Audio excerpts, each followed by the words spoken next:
Mana hozir men o'quvchim bir ajoyib o'zi o'zbekona yigit ajoyib mana. Hozir to'xtab turgan. Shoshilmang. Mana men ajoyib o'quvchim bor. 5-sinfda o'qiydi, 5-sinf o'quvchisi. Shu musiqa faniga qiziqadi, ovozlari juda yaxshi. Bu 5-sinfda juda ko'p yigitlarimiz, qizlarimiz bor. Bir-biridan go'zal ovozlari, o'zlari ham go'zal, ajoyib qizlar, o'g'illar, hammasi shu musiqaga qiziqadi. Shu sababli bir-biridan raqobatda qo'shiqni ijro etish hozir menga ko'p yoqadi.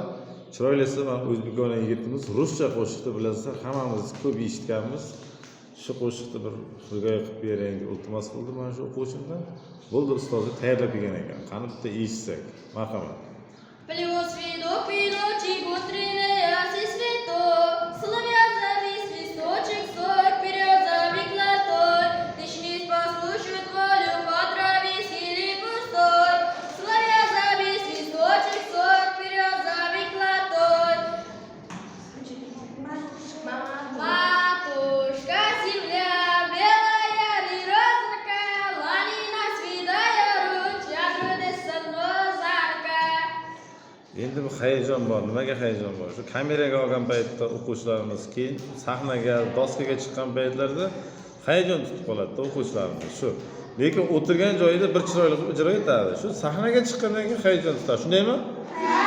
Shuning uchun hayajonni yo'qotinglar deb ko'p aytaman. Endi hozir ham qayta bitta eshitib ko'raylik. Hayajon yo'qoldimi? Qaytadan qaytadan bitta eshitaylik yana bir. Ha, qaytadan ayting.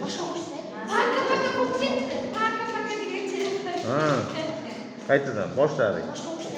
Плюс видок, видочек, утренний ясный цветок, соловья завис, листочек, сок, вперед завикла той, начнись послушать волю по траве силе пустой, пока распусто был, брали Бог, не брали Бог, матушка земля, белая рирозка, ланина свидая руч, ядруды санозарка.